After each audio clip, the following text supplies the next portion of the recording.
Comment prier efficacement? Nous voulons tous prier efficacement.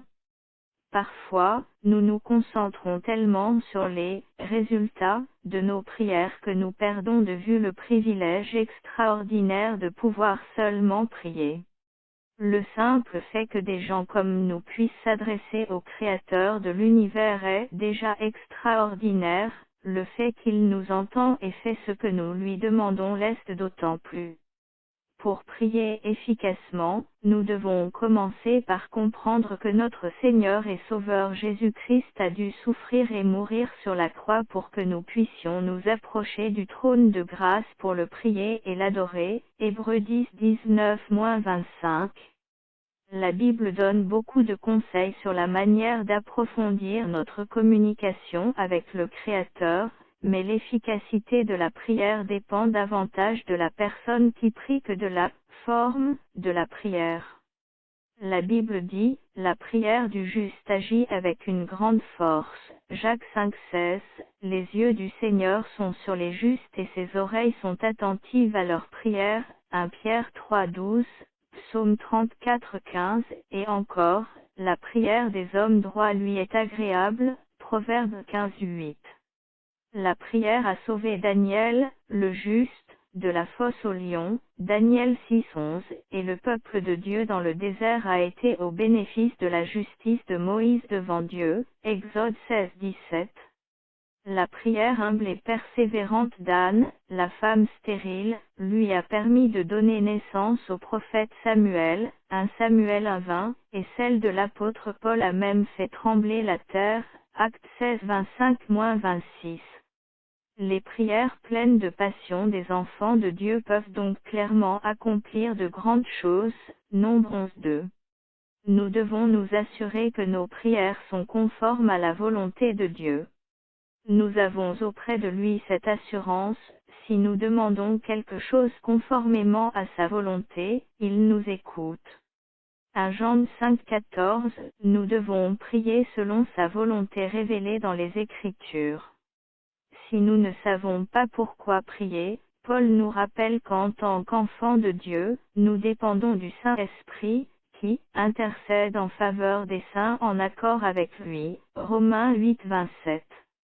Puisque l'Esprit de Dieu connaît la pensée de Dieu, sa prière est toujours conforme à la volonté du Père. Les croyants doivent aussi prier, sans cesse. 1 Thessaloniciens 5,17.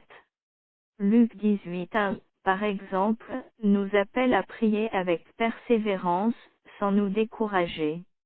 De plus, quand nous présentons nos requêtes à Dieu, nous pouvons prier avec foi, Jacques 1,5, Marc 11:22-24, avec reconnaissance, Philippiens 4,6, avec un esprit de pardon, Marc 11:25, au nom de Christ, Jean 14:13-14, et, comme indiqué ci-dessus, avec un cœur juste devant Dieu, Jacques 5,16. C'est la force de notre foi, pas la longueur de nos prières, qui plaît à celui à qui nous nous adressons.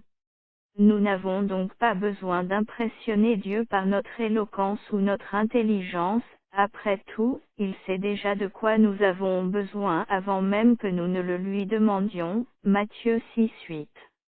Quand nous prions, nous devons aussi nous assurer qu'aucun péché non confessé ne vienne troubler nos curesses, ce qui entraverait certainement l'efficacité de nos prières. Mais ce sont vos fautes qui ont fait séparation entre vous et votre Dieu, ce sont vos péchés qui vous l'ont caché et l'ont empêché de vous écouter. Ésaïe 59:2, Psaume 66:18. Heureusement, si nous reconnaissons nos péchés, il est fidèle et juste pour nous les pardonner et pour nous purifier de tout mal. 1 Jean 1:9.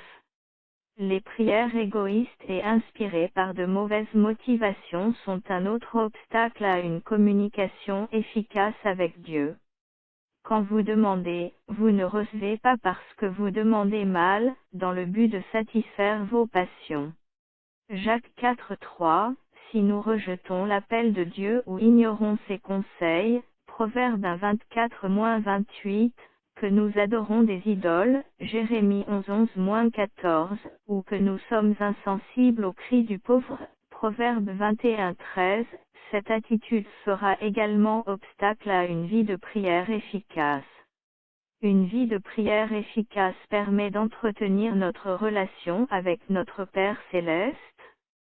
Si nous étudions sa parole, y obéissons et cherchons à lui plaire, le Dieu qui a interrompu le cours du soleil en réponse à la prière de Josué, Josué 10:12-13, nous invite à venir avec courage devant son trône de grâce pour le prier, confiant qu'il étendra sa miséricorde et sa grâce pour nous venir en aide chaque fois que nous en aurons besoin. Hébreux 4:16.